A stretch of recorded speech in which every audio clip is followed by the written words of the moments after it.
That's all trip இது ஒரு auto மற்றும் கேப் புக்கிங் ஆப். சின்ன டவுன்களுக்கு விசேஷம், கோயில், குளம்னு டூர் போறவங்க ஆட்டோ கேப் கிடைக்காம ரொம்ப கஷ்டப்படுவாங்க. அவங்களுக்கு இந்த ஆப் ரொம்ப பிரயோஜனமா இருக்கும். கீழே டிஸ்கிரிப்ஷன்ல இருக்க லிங்கை கிளிக் பண்ணி தட்ஸ் ஆல் ட்ரிப்பை டவுன்லோட் பண்ணிக்கோங்க.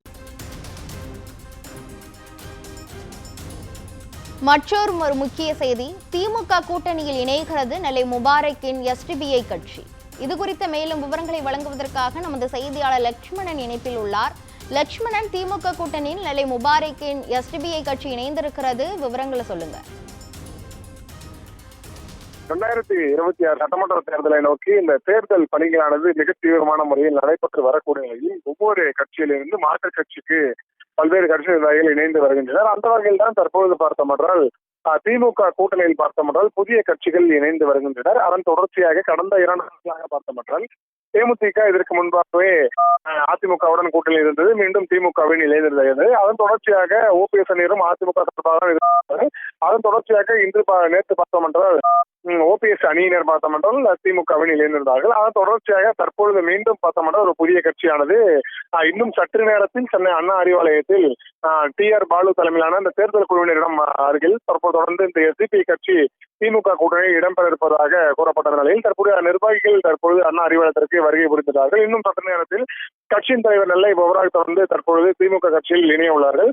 கடந்த நாடாளுமன்ற தேர்தலில் பார்த்தோம் என்றால் நெல்லை முபாரக் அந்த எஸ்டிபி கட்சியானது அதிமுகவுடன் கூட்டணியிட்டு தொடர்ந்து நாடாளுமன்ற தேர்தலை எதிர்கொண்டனர். அந்த வகையில் இந்த சட்டமன்ற தேர்தலில் பார்த்தோமென்றால் கூடுதலான தொகுதிகள் அவரிடம் கேட்டபோது அதிமுக சார்பாக அதனை மறுத்துவிட்டதாகவும், மேலும் அதன் தொடர்ச்சியாக நாங்கள் தேர்தல் பணிகளை தீவிரப்படுத்த வேண்டும் என்ற வகையில் தான் தற்பொழுது இந்த தேர்தல் குழுவினர் பார்த்தோமென்றால் நெல்லை முபாரக் பணியினர் தொடர்ந்து அதிமுகவில் இந்த திமுகவின் இணைய போவதாக ஒரு தகவல் வெளியாகிய நிலையில் அவருடைய கட்சி நிர்வாகிகள், ஆதரவாளர்கள் மற்றும் முக்கிய பிரமுகர்கள் தற்பொழுது அண்ணா அறிவாலயத்திற்கு வந்துள்ளார்கள். இன்னும் சற்று நேரத்தில் கட்சியின் தலைவர் நெல்லை முபாரக் தலைமையில் தொடர்ந்து இந்த நெல்லை முபாரக் எஸ்டிபி கட்சியானது திமுகவுடன் கூட்டணியிட்டு வரும் சட்டமன்ற தேர்தலில் பார்த்தோமென்றால் திமுக கூட்டணியில் இந்த சட்டமன்ற தேர்தலை எதிர்கொள்ள இருப்பதாகவும் கூறப்பட்டிருக்கிறது. அந்த வகையில் தான் தற்பொழுது பார்த்தோமென்றால் அவர்கள் 2 முதல் 5 தொகுதிகள் கேட்கப்பட்டிருப்பதாக வாய்ப்பு இருந்ததாகவும் கூறப்பட்ட நிலையில் இவர்கள் கடந்த சட்டமன்ற தேர்தலில் பார்த்தோமென்றால் ஒரு சில தொகுதிகள் மட்டுமே போட்டியிட்டதால் மீண்டும் எங்களுக்கு 2 முதல் 5 தொகுதிகள் வழங்க வேண்டும் என்ற கோரிக்கைகளை வலியுறுத்தியிருக்கிறார்கள். இது மட்டுமல்லாமல் 5 சீட்டுகள் கொடுத்தால் மட்டுமே எங்களுக்கு தேர்தல் போட்டுவதற்கான அதிக வாய்ப்புகள் இருக்கும் என்று தற்பொழுது இந்த எஸ்டிபி கட்சி சார்பாக திமுக தேர்தல் குழுவினரும் ஒரு வலியுறுத்தலும் முன்வைக்க உள்ளனர். இதை தொடர்ந்து இந்த கட்சி முதல் இந்த திமுக கூட்டணியில் இணைந்த பிறகு அதற்கு தொடர்ச்சியாக அடுத்த கட்ட நடவடிக்கைகள், அதாவது இந்த தேர்தல் தொகுதி மேலும் அந்த வேட்பாளர் மேலும் அடுத்த கட்ட நடவடிக்கைகள் குறித்து தீவிரமான முறையில் இந்த மேற்கொள்ளப்படும் எனவும் கூறப்பட்டிருக்கிறது. அந்த வகையில் இன்று கட்சியில் இணைந்த பிறகு செய்தியாளர் சந்திப்பு நடத்த பிறகு அவர்கள் எதற்காக இந்த கட்சியில் இணைந்துள்ளார்கள், மேலும் எத்தனை தொகுதிகள் அவர்கள் கேட்டுள்ளார்கள், மேலும் அவர்கள் திமுக சார்பாக எத்தனை தொகுதிகள் கொடுக்கப்படும் என்பது குறித்து விரிவான விவரங்களை செய்தியாளர் சந்திப்பில் தான் கொடுப்பார்கள்.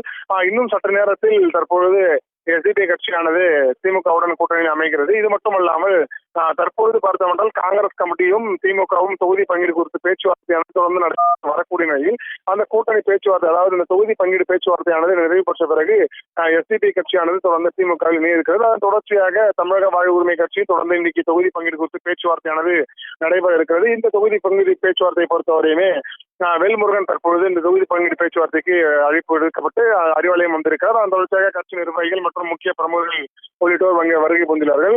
கடந்த 2011 சட்டமன்ற தேர்தலில் அவருக்கு பண்ருட்டி தொகுதியானது ஒரு தொகுதி மட்டுமே கொடுக்கப்பட்டிருந்தது. அந்த வகையில் கூடுதலாக தற்போது 4 தொகுதிகள் மொத்தமாக 5 தொகுதிகள் எனக்கு வழங்க வேண்டும் என தமிழக வாழ் உரிமை கட்சி சார்பாக வலியுறுத்தலும் வழங்கப்பட இருக்கிறது. அந்த வகையில் அவர்களுக்கு எத்தனை தொகுதிகள் வழங்கப்படும் என்பது குறித்து தேர்தல் குழுவினர் தான் தொடர்ந்து ஆலோசனை மேற்கொள்ள அவர்களுக்கு நிரந்தர அந்த எத்தனை தொகுதிகள் வழங்கப்படும் போது அறிவிப்பு வெளியிடுவார்கள். அதன் தொடர்ச்சியாக கடந்த சட்டமன்ற தேர்தலை விட கூடுதலான தொகுதிகள் வழங்க வேண்டும், கிட்டத்தட்ட ஒரு 5 தொகுதிகள் வழங்க வேண்டும் எனதான் வாழ்வுரிமை கட்சியின் தலைவர் வேல்முருகன் தொடர்ந்து ஒரு வலியுறுத்தி அந்த வகையில் தற்பொழுது அவர் பேச்சுவார்த்தைக்கு அண்ணா அறிவாலயம் வந்திருக்கிறார். இன்னும் சட்டத்தில் அவருக்கும் இந்த தொகுதி பங்கீடு குறித்து பேச்சுவார்த்தையானது நடைபெற இருக்கிறது.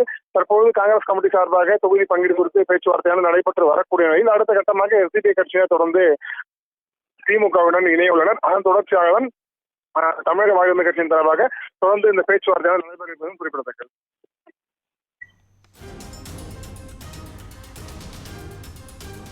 திமுகவுடன் நெல்லை முபாரக்கின் எஸ்டிபிஐ கட்சி இணைந்திருக்கிறது. மேலும் தமிழக வாழ் உரிமை கட்சி தலைவர் வேல்முருகனும் திமுகவில் தொகுதி பங்கீடு குறித்து பேச்சுவார்த்தை நடத்துவதற்காக அண்ணா அறிவாலயம் வந்திருக்கிறார். இது குறித்த முழுமையான விவரங்களை வழங்கியதற்கு நன்றி லட்சுமணன்.